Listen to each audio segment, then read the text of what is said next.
दोस्तों आज मैं फिर आपके लिए धमाकेदार एक्शन फिल्म लेकर आया हूं, तो आप चैनल को सब्सक्राइब करके बेल आइकन पे क्लिक कर लीजिए और लास्ट तक वीडियो में बने रहिए। ये कमजोर बूढ़ा किसान समझकर वे उसके फार्म पर घुसते हैं और उसके वफादार कुत्ते को ठंडे खून से मार देते हैं, लेकिन उन्हें अंदाजा नहीं कि जिसका मजाक उड़ा रहे थे वो कभी उस मरीन का शार्प शूटर था और अब वो दिखाने वाला है कि अदरक जितना पुराना उतना ही तीखा। मैक्सिको में एक छोटा लड़का मिगुएल अपनी माँ रोजा के साथ रहता था। एक शांत दोपहर रोजा छोटे से घर में खाना बना रही होती है कि अचानक उसके भाई कार्लोस का फोन आता है। उसकी आवाज कांप रही थी। कार्लोस बताता है कि एक ताकतवर ड्रग कार्टेल उसे मारने के पीछे पड़ा है क्योंकि उसने उनके पास से भारी पैसा चुरा लिया था। डर के मारे वो बहन से गिड़गिड़ाता है कि छुपाए हुए पैसे ढूंढ लो और मैक्सिको से निकल जाओ वरना देर हो जाएगी। कॉल खत्म होते ही कुछ मिनट बाद कार्टेल कार्लोस को पकड़ लेता है। सरगना मॉरिशियो उसके फोन चेक करता है और रोजा का नाम रिसेंट कॉन्टैक्ट्स में देख लेता है। बस इतना ही काफी था कि उसे यकीन हो जाए कि वो भी शामिल है। बिना समझे वो आदेश देता है कि कार्लोस को वहीं फील्ड में गोलियों से छलनी कर दो। उधर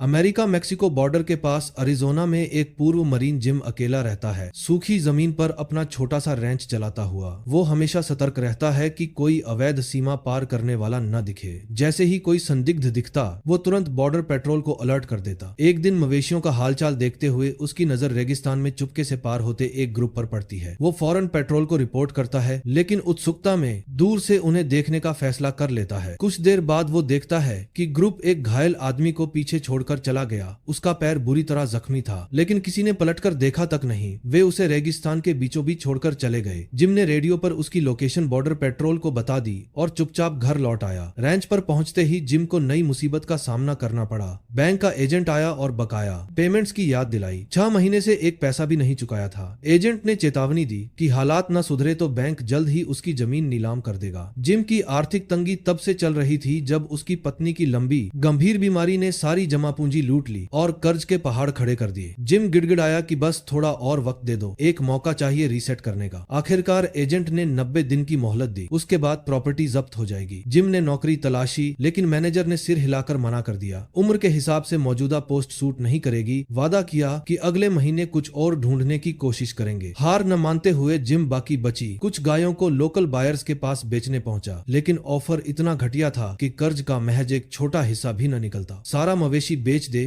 तो भी हालत न बनती। थकान और निराशा से भरा दिन खत्म करने को वो पास के बार में रुक गया, सोचकर कि कुछ पैग शायद तनाव कम करे। बारटेंडर ने उसकी असामान्य थकान देखी और बॉर्डर पेट्रोल में काम करने वाली जिम की सौतेली बेटी सारा को फोन कर बताया कि उसके सौतेले बाप की हालत ठीक नहीं। सारा आकर उसके पास बैठी। धीरे धीरे बातों में खुला तो जिम ने कबूल किया कि कर्ज के बोझ तले दबा है और घर खोने की कगार पर खड़ा है। रात गहराते ही वो एक और ड्रिंक मंगाने लगा, लेकिन सारा ने रोक लिया और उसे रैंच पहुंचाई। अगले दिन बॉर्डर के दूसरी तरफ रोजा और मिगुएल अभी भी भागे जा रहे थे। जैसे ही वे अमेरिका मैक्सिको बॉर्डर के पास पहुंचे, पीछे से कार्टेल की गाड़ियां तेजी से उनकी ओर दौड़ती दिखी। माँ बेटे तेजी से ऊंचे स्टील के फेंस में बने छोटे छेद से रेंगते हुए पार हो जाते हैं। ठीक उसी वक्त जिम आसपास होता है और उन्हें अवैध सीमा पार करते देख लेता है। डर के मारे रोजा उससे गिड़गिड़ाती है कि कृपया रिपोर्ट न करे। जिम हिचकिचाता है, सावधान रहता है, लेकिन अंदर का इंसान परेशान भी होता है। वो सलाह देता है कि बॉर्डर पेट्रोल से मदद लो और अपना फोन निकालकर उनकी लोकेशन रिपोर्ट करने लगता है। लेकिन कुछ ही मिनट बाद मॉरिशियो खुद हथियारबंद गुंडों के साथ वहां पहुंच जाता है और जिम से मां बेटे को सौंप देने की मांग करता है। मौत का खतरा महसूस करते ही जिम फौरन फैसला लेता है और उन्हें ढाल बन जाता है। गोलियां चलने लगती हैं। जिम जवाबी फायर करता है, एक हमलावर को ढेर कर देता है और ट्रक में कूदकर तेजी से भागता है। मॉरिशियो फेंस के छेद से घुसता है और ट्रक के पिछले हिस्से में चढ़ जाता है। खिड़की से अंदर झुककर जिम को काबू करने की कोशिश करता है, लेकिन जिम जोरदार झटका देकर उसे नीचे उछाल देता है। जब मॉरिशियो को पता चलता है कि जिम ने उसके भाई को मार डाला तो उसके दिल में बदले की आग और भड़क उठती है। अब उसका मकसद चुराए पैसे वापस लेना नहीं बल्कि खून का बदला लेना बन जाता है। भागते हुए जिम को एहसास होता है कि रोजा को गोली लग चुकी है। गंभीर घाव से उसकी सांसें कमजोर पड़ रही हैं, आवाज टूट टूट कर आ रही है। आखिरी ताकत जुटाकर रोजा जिम को एक छोटा सा मुड़ा कागज देती है जिसमें शिकागो के रिश्तेदारों का पता लिखा है। वो गिड़गिड़ाती है कि मिगुएल को वहीं पहुंचा दो, क्योंकि अगर कार्टेल ने उसे पकड़ लिया तो फौरन मार देंगे। इतना कहकर रोजा अपनी आखिरी सांस ले लेती है। कुछ देर बाद पुलिस और एम्बुलेंस वहां पहुंचती है। गोलीबारी की खबर सुनकर सारा बताती है कि मिगुएल को रात भर स्टेशन में रखा जाएगा और अगली सुबह फॉस्टर केयर सेंटर भेज दिया जाएगा। अगली सुबह जिम बॉर्डर चेक पॉइंट के पास अपनी पिकअप ट्रक में जागता है उसके वफादार कुत्ते जैक्सन के साथ। इधर उधर नजर दौड़ाता है तो बॉर्डर के दूसरी तरफ वही गाड़ी खड़ी दिखती है जो कल कार्टेल ने इस्तेमाल की थी। केबिन में रोजा का छूटा बैग मिलता है। खोलते ही आंखें फटी की फट जाती हैं। अंदर नोटों के पुल्लिंदे भरे हैं। बैग पर लगे खून के धब्बे देखकर रोजा की मौत का वो खौफनाक लम्हा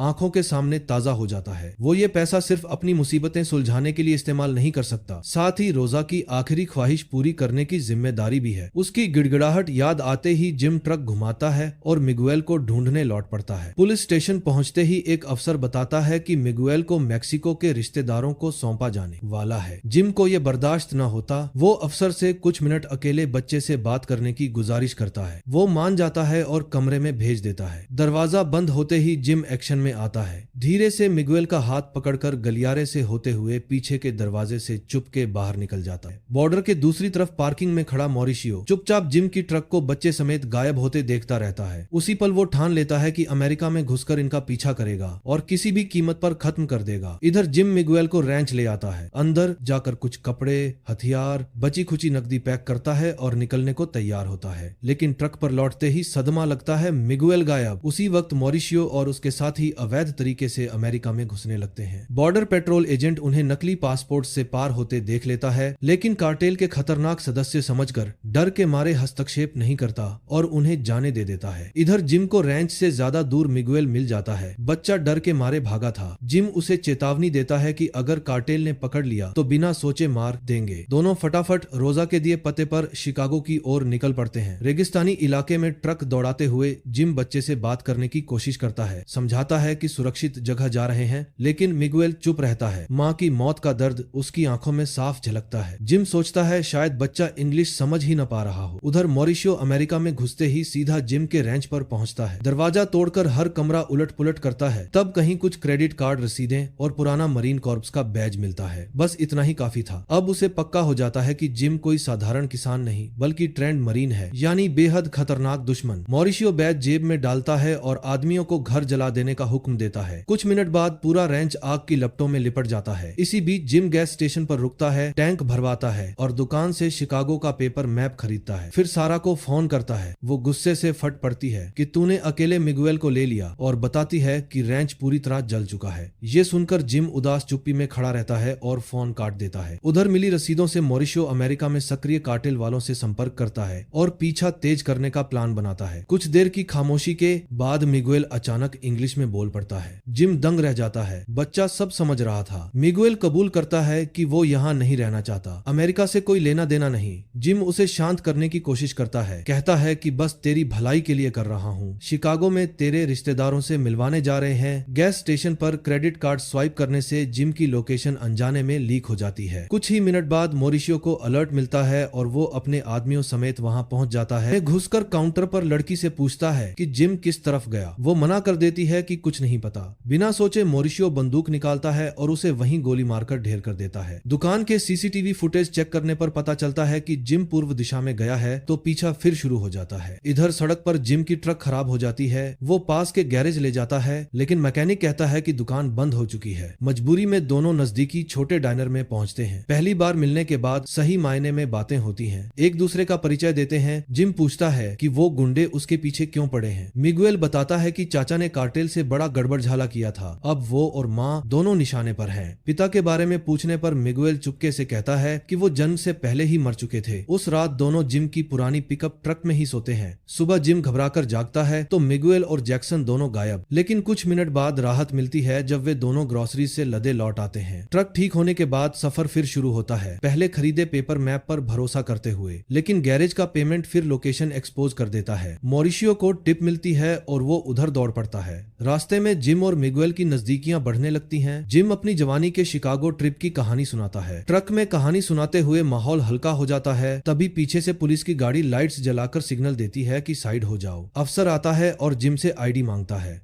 जिम शांत रहता है, बताता है कि हथियार वैध है और परमिट दिखाने को तैयार है। लेकिन अफसर को शक होता है। वो बंदूक जब्त कर लेता है और कहता है कि बच्चे से अकेले बात करनी है। जिम बेचैन होता है लेकिन सहयोग करता है। पेट्रोल कार के पीछे सीट पर बैठ जाता है। अंदर आते ही देखता है कि अफसर फोन पर किसी से बात कर रहा है। जिम को फौरन समझ आ जाता है कि ये कोई रूटीन चेक नहीं, वो स्टॉल करने की कोशिश कर रहा है, शायद कार्टेल को टिप दे रहा हो। ट्रक लौटते हुए जिम सीधे आंखों में देखकर पूछता है, उन्होंने कितने में तेरी आन बान बेच दी। ये सुनते ही अफसर अंदर बंदूक तान देता है। जैक्सन ये देखकर झपट पड़ता है। जिम, मिगुएल और कुत्ता मिलकर उसके साथ भिड़ जाते हैं। जोरदार धक्कम धक्के के बाद जिम अफसर को बेहोश कर देता है। दूर से कार्टेल की गाड़ियां दौड़ती दिखती हैं, तो जिम फटाफट ट्रक स्टार्ट करके भागता है और दोनों मिट्टी के टीले के पीछे छिपकर देखते रहते हैं। कुछ देर में मॉरिशियो और उसके आदमी पहुंचते हैं। बेहोश अफसर को हिलाकर जगाते हैं और पूछते हैं कि जिम कहां गया, लेकिन उसे क्या पता। गुस्से में मॉरिशियो उसे वहीं गोली मार देता है। इलाके की तलाशी लेते हुए जिम का रोड मैप मिल जाता है, जिसे वो उठा लेता है। दूर से सब देखने वाले जिम और मिगुएल के होश उड़ जाते हैं। फिर जिम गन स्टोर पर रुकता है और शॉटगन खरीदता है। सारा को फोन करता है तो पता चलता है कि उसने जिसे मारा था वो मॉरिशियो का भाई था। सारा जोर देती है कि बच्चे को अथॉरिटीज को सौंप दो। जिम अनमने मन से मान जाता है। रात होने पर दोनों छोटे मोटल रूम लेते हैं। शाम को गपशप बढ़ती है, एक दूसरे को बेहतर समझने लगते हैं। कुछ घंटे बाद जिम दरवाजा खोलकर कुत्ते को बाहर छोड़ने जाता है तो देखता है कि कार्टेल वाले पहुंच चुके हैं और फौरन डेस्क पर पूछताछ कर रहे हैं। वो तेजी से कमरे में लौटता है, मिगुएल को धीरे से जगाता है और पुलिस को फोन करके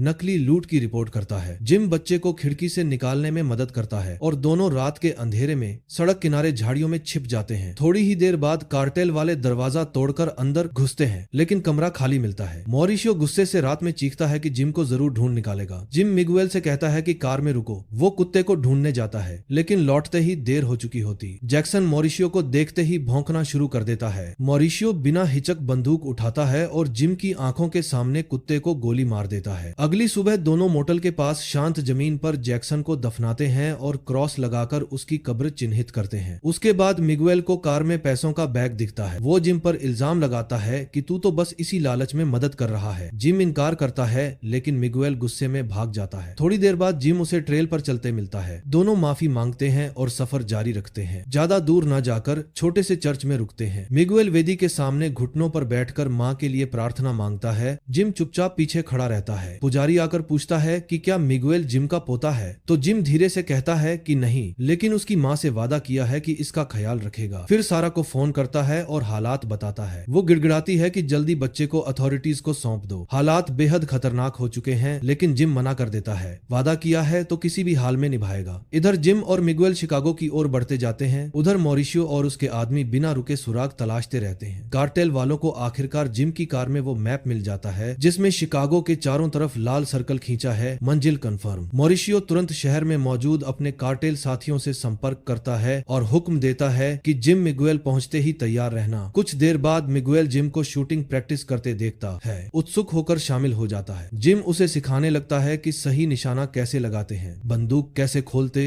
और जोड़ते हैं। मिगुएल कहता है कि बड़ा होकर वो अपने परिवार को नुकसान पहुंचाने वालों को मार डालेगा। जिम सख्त नजरों से देखता है और कहता है कि किसी की जान लेना कोई गर्व की बात या शानदार काम नहीं। याद दिलाता है कि तेरी माँ ने तेरी बेहतर जिंदगी के लिए अपनी जान दी, उसे बर्बाद मत कर। उस रात दोनों पुराने ओवरपास के नीचे शरण लेते हैं। ठंड से बचने को छोटी सी आग जलाते हैं, ईंधन के तौर पर कार्टेल के उन नोटों के पुलिंदों को जलाते हुए। अब ये पैसा उनके लिए बेकार था, बस बचना ही सब कुछ था। अगली सुबह वे आखिरकार शिकागो के बाहरी इलाके पहुंचते हैं। हाईवे पर ड्राइव करते हुए जिम को ऊपर ओवरपास से दो संदिग्ध आदमियों को घूरते देखा। खतरे का एहसास होते ही मिगुएल को बचाने के लिए वो मेन रोड छोड़कर काउंट्री साइड की ओर मुड़ जाता है ताकि पीछा करने वाले शहर से दूर चले जाएं। मॉरिशियो का गैंग टिप पाकर दौड़ पड़ता है। इंटरसेक्शन के पास पहुंचते ही जिम ब्रेक मारता है ताकि कार्टेल की गाड़ी आगे निकल जाए। फिर ट्रक झाड़ियों में घुसा देता है और फिर स्पीड पकड़ लेता है। ठीक उसी पल ट्रक का इंजन फिर खराब हो जाता है, घना धुआं निकलने लगता है, लेकिन जिम रुकता नहीं। एक सुनसान खुले मैदान तक पहुंचकर ट्रक को सड़क पर साइडवेज खड़ा कर देता है। अपनी मिलिट्री ट्रेनिंग याद करते हुए जिम मिगुएल से कहता है कि ट्रक से बाहर निकलो। फिर राइफल उठाकर फायरिंग पोजीशन ले लेता है और कार्टेल की गाड़ी का इंतजार करता है। पहली ही गोली मॉरिशियो के ड्राइवर को लगती है, जिससे उनकी कार सड़क से उछलकर पलट जाती है और जोरदार तरीके से लुढ़कने लगती है।